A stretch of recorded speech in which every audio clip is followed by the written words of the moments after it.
இவர்களை நீங்கள் பார்த்து கொண்டு இருப்பது உங்கள் கௌசிக ரிவ்யூ. சரி வாங்க வீடியோக்குள்ள போய் என்னென்ன நடக்க போகுது அப்படின்ற சுவாரஸ்யம் நிறைந்த விஷயங்களை தான் நாம் இந்த வீடியோவில் பார்த்து தெரிஞ்சுக்க போகிறோம். வாங்க வீடியோக்குள்ள போகலாம். நம்ம மல்லிய மறுபக்கம் விஜய் இவங்க ரெண்டு பேரும் சேர்ந்து வெண்பாவை காணோம், வெண்பா எங்கே இருக்காங்க அப்படின்னு சொல்லிட்டு தெரியாமல் நிறைய தவளை போய் தேடி பார்க்குறாங்க. எங்கே போய் தேடி பார்த்தாலும் வெண்பா காணோம். அதே சமயத்தில் நாகு ரூமை திறக்கல. என்னடா அப்படின்னு சொல்லிட்டு ஜன்னல் வெளில பார்த்தா நம்ம நாகும் மயக்கம் போட்டு கிடக்குறாங்க. உள்ளே பார்த்தா வெண்பா இல்லை. என்னடா இது புது கொடுமையாக இருக்குது, ஒரு வேளை எதனா சர்ச்சைகள் பிரச்சனைகள் எதனா நடந்திருக்கும்னு சொல்லிட்டு பயம் பதட்டம் அதிகமாகுது. அங்கே போய் ரூம் சர்வீஸ் பாய்க்கு கால் பண்ணுறாங்க. அவன் வராங்க.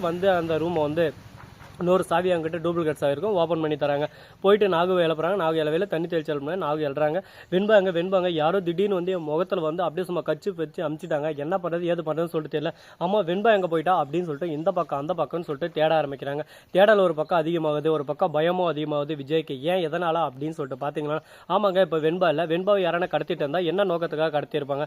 கண்டிப்பாக பணத்துக்காக தான் கடத்திருப்பாங்க. பணம் எவ்வளோ கேட்டாலும் நம்ம கொடுத்துடலாம். ஆனால் இப்போ வெண்பா இல்லாமல் வெண்பா எதனா பண்ணிட்டா என்ன பண்ணுறது அப்படின்னு சொல்லிட்டு பயமும் பதட்டமும் ஒரு பக்கம் விஜய்க்கு அதிகமாகுது. உடனே ரூம் சர்வீஸ் பாய் கிட்ட சிசிடிவி கேமரா செக் பண்ணணும்னு சொல்லிட்டு சொல்கிறாங்க. சரி ஓகே ஷோர் கண்டிப்பாக பார்க்கலாம் சார் அப்படின்னு சொல்லிட்டு ஒரு பக்கம் சொல்கிறாங்க. ஆனால் அதே சமயத்தில் அங்கே போய் பார்க்க போனால் அங்கே எல்லாமே ஒரு பக்கம் எரேஸ் ஆகிட்டு இருக்குங்க. என்னடா சொல்கிறா அப்படின்னு சொல்லிட்டு பார்த்தீங்கன்னா, ஆமாங்க கரெக்டாக அந்த ரூம் சர்வீஸ் பாய் இருக்கானே அவன் தான் இது எல்லாத்துக்கும் முழுக்க காரணம். அவன் தான் அந்த எல்லா ஃபுட்டேஜும் எரேஸ் பண்ணிட்டு இந்த இடத்துல எங்கே ஃபுட்டேஜ் அப்படின்னு சொல்லிட்டு கேட்டதும் தெரியல சார் எல்லாமே ஒரு பக்கம் எரேஸ் ஆகிட்டு இருக்குது, இதுக்கு எனக்கு எந்த சம்மந்தம் இல்லை அப்படின்னு சொல்லிட்டு சொன்னதும் ஐயோ என்னடா இது கொடுமை, ஏதோ ஒரு பிரச்சனையில் போயிட்டு ஏதோ ஒரு பிரச்சனை நின்று இருக்கே, இப்படியெல்லாம் போனால் நம்ம என்ன பண்ண முடியும், கடவுளே ஸ்ரீனிவாசா கோவிந்தா அப்படின்ற மாதிரி தானே ஒரு பக்கம் போயின்னு இருக்குது. நான் இதெல்லாம் இப்படியே சும்மா விட மாட்டேன்.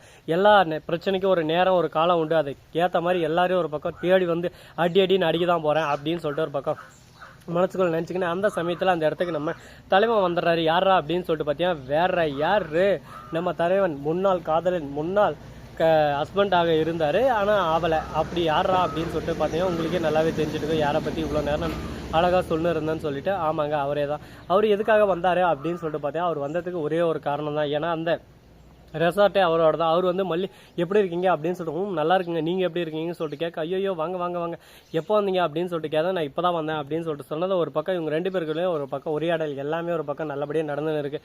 சரி ஓகே வசந்த், இப்போ இந்த இடத்துல நான் என்ன பண்ணுறேன்னு சொல்லிட்டு தெரியல. ஏன்னா இந்த இடத்துல என்னோட பொண்ணை காணோம் அப்படின்னு சொல்லிட்டு சொல்ல, ஐயோ சார் நீங்கள் எதுவும் கவலைப்படாது, சிசிடிவி கேமரா இருக்கும். இல்லையே இப்போ காலையில் கூட பார்த்தீங்கன்னா எல்லாம் ஆன்ல தான் நினச்சி யார் எரேஸ் பண்ணியிருப்பாங்க. சரி ஓகே அது பிரச்சனை இல்லை, அதை நம்ம டஸ்ட்பினில் தான் போய் சேவ் ஆகிருக்கு, எல்லாமே நம்ம இது பண்ணால் வந்துடும் அப்படின்னு சொல்லிட்டு சொல்கிறாங்க. போயிட்டு பார்க்குறாங்க. உடனே ரிட்டர்ன் வந்துடுது. யார் இவங்களுக்கு உதவி செஞ்சாரோ அவள் தான் இது எல்லாமே பண்ணியிருக்கா அப்படின்னு சொல்லிட்டு தெரியும். அதான் அவனை தேடி பார்க்குறாங்க. அவன் ஆளே காணும். இந்த விஷயத்தை கேள்விப்பட்ட உடனே அந்த இடத்துல துண்டா காணும் துணியா காணும். இதுக்கு மேலே இங்கே இருந்தால் நம்ம வேலைக்கும் போல, மறுபக்கம் நம்ம வாழ்க்கையும் ஒரு பக்கம் சந்திச்சிருச்சு. ஏன்னா இப்போ வெண்பாவை கடத்தினா அதுக்காக இவங்களுக்கு 30 லட்சம் பணம் வரப்போகுது. இப்போ 3 பேர் தான், ஆளுக்கு 10 லட்சம் எடுத்துலான்னு சொல்லிட்டு ஒரு ஆசையில் தான் வெண்பாவை கடத்திருப்பாங்க. ஆனால் இந்த இடத்துல தாங்க மிகப்பெரிய ஒரு டாட் இருக்குது. என்னன்னு சொல்லிட்டு பார்த்தீங்கன்னா, வெண்பாவை கடத்தது வேற யாரும் இல்லை, நம்ம தீபிகா மேடம் தான். தீபிகா எதுக்காக இந்த வேலையை செஞ்சாங்க, தீபிகாவுக்கு என்னடா எங்க டார்கெட் இருக்குது, தீபிகா அந்த மாதிரி பண்ணுறதுக்கு என்ன நோக்கம் அப்படின்னு சொல்லிட்டு பல கேள்விகள் உங்கள் மனசுக்குள்ளே தோண்டும். அதுக்கு முக்கியமான ஒரு ரீசன் என்னன்னு சொல்லிட்டு பார்த்தீங்கன்னா, நம்ம தினேஷ் இருக்கார்ல, அதாவது தீபிகாவோட தம்பி, அவர் இறந்ததுக்கு முழுக்க காரணம் மல்லி தான் அப்படின்னு சொல்லிட்டு இவங்க ஆள் மனசுக்குள்ளே இருக்குது. அதனால் வேறு வழி இல்லாமல் சரி ஓகே தம்பியே ஒரு பக்கம் பறி கொடுத்துட்டோம், இதுக்கு மேலே இவ எப்படி சந்தோஷமாக இருக்கணும், இவளை ஜெயிலுக்கு அனுப்பணும்னா ஒரு பக்கம் வெண்பாவை கடத்தி வச்சுன்னு வெண்பாவை எதனா பண்ணுருவோம் அப்படின்னு சொல்லிட்டு மிரட்டுறது மூலமாக நான் தான் கொலை பண்ணேன் அப்படின்னு சொல்லிட்டு கொலை பழியை ஏற்றுக்கிட்டு இவ ஜெயிலுக்கு போவா. அதுக்கப்புறம் நம்ம ஈகோ ஒரு பக்கம் சாட்டிஃபிகேஷன் ஆயிரும், நாம சந்தோஷமா இருக்கலாம் அப்படின்னு சொல்லிட்டு திங்க் பண்ணிருக்காங்க. இந்த திங்கிங் எல்லாமே ஒரு பக்கம் நல்லபடியாக தான் போயிட்டு இருக்கு. ஆனால் இது கண்டினியூவாக போகுமா போகாதா, அடுத்து என்ன நடக்க போகுது ஏது நடக்க போகுது அப்படின்னு சொல்லிட்டு பரபரப்பாக நிறைய கேள்விகள் ஒரு பக்கம் மனசுக்குள்ள ஓடிக்கிட்டு தான் இருக்கு. அந்த கேள்விகளுக்கெல்லாம் பதில் கிடைக்குமா கிடைக்காதா, என்ன பண்ண போறாங்க ஏது பண்ண போறாங்கன்றது கூடிய விரைவில் கூடிய சீக்கிரம் நீங்களே பார்த்து தெரிஞ்சுக்க தான் போறீங்க.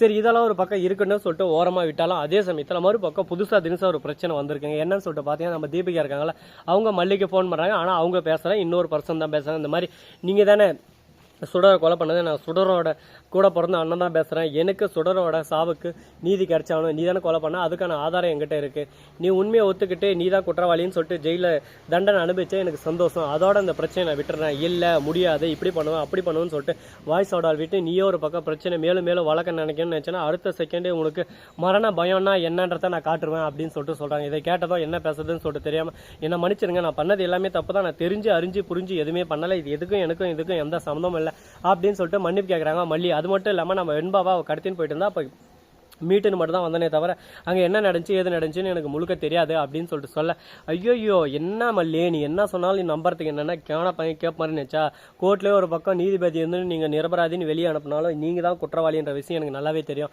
அது மட்டும் இல்லாமல் என்னோட தங்கச்சி சுடர் எப்படி இறந்தாலும் அதே போலயும் வாழ்க்கையை ஒரு பக்கம் மாற்றணும். இப்போ வெண்பா அதே மாதிரி இறந்து கிடப்பா பார்க்குறியா, நீயே குற்றவாளின்னு சொல்லிட்டு உண்மையை ஒத்துக்கிட்டு ஜெயிலுக்கு போயிட்டேன்னா நீ சந்தோஷம். அப்படி இல்லை முடியாது இப்படி தான் பண்ணுவேன் அப்படி தான் பண்ணுவேன்னு சொல்லிட்டு நீயே ஒரு பக்கம் உன் வாழ்க்கையை கெடுத்துக்கிட்டு வெண்பா வாழ்க்கையை நீயே குழியில் தள்ளுறதா இருந்தால் அது உன்னோட இஷ்டம். அதுக்கு மேலே நான் ஒன்றும் பண்ண முடியாது. நான் சொல்கிறதா சொல்லியாச்சு. இதுக்கு மேலே எது பேசுறதோ என்ன பண்ணுறதோ அது உன் கையில் தான் இருக்கா அப்படின்னு சொல்லிட்டு ஒரே வார்த்தையில் முடிச்சிட்டாங்க. ஐயோ என்னடா இது, எந்த பக்கம் போனாலும் குத்துதே குடையுதுன்னு போனால் இந்த பக்கம் போனால் இப்படி அடிக்கிறாங்க, அந்த பக்கம் போனாலும் அப்படி அடிக்கிறாங்க. நம்ம என்ன தப்பு செஞ்சோம் வாழ்க்கையில்? எந்த ஒரு தப்பு செய்யாமல் நல்லவங்களா இருக்குது இந்த உலகத்தில் தப்பாடா? எந்த ஒரு விஷயத்துக்கும் ஒரு நேரத்துக்கும் ஒரு காலம் உண்டு, நேரம் உண்டு. அந்த நேரத்துக்கு ஏற்ற மாதிரி நம்மளை மாற்றிக்கலாம்னா நம்மளை எல்லாரும் மாற்றிக்கிட்டு போயிட்டே இருந்துருவாங்க. ஏன்னா இந்த இடத்துல நீ நல்லவனா இருந்தால் ஒரு பக்கம் ஜோக்கராக தான் அந்த இடத்துல பிரதிபலிப்பாங்க. எல்லாருக்கும் ஒரு பக்கம் தட்டி நெருங்க பார்க்கலாம். அப்படியே வா இவனா அடடா இவன் வேற மாதிரி அப்படி இப்படின்னு சொல்லிட்டு பாராட்டிலே உங்கள் வாழ்க்கை ஒரு பக்கம் தலைகீழ மாறுறோம். அந்த அளவுக்கு ஒரு பக்கம் உங்களோட மோட்டிவேஷன் எல்லாமே ஒரு பக்கம் இருக்க சிறந்த முறையில் பார்ப்போம் இனி என்னென்ன நடக்க போகுதுன்னு. இந்த வீடியோ உங்களுக்கு பிடிச்சிருந்தா லைக் பண்ணுங்க, கமெண்ட் பண்ணுங்க, ஷேர் பண்ணுங்க, டிண்டிங் மேலே தட்டி போயிட்டு போங்க. அப்பதான் நான் போடுற அடுத்தடுத்த வீடியோ உங்களுக்கு உடனே நோட்டிஃபிகேஷன்லாம் வந்து கொண்டே இருக்கும். மிக்க நன்றி. தேங்க்ஸ் ஃபார் வாட்சிங். Tata C you. நன்றி வணக்கம். வந்தனம் வருகை தருகேன்.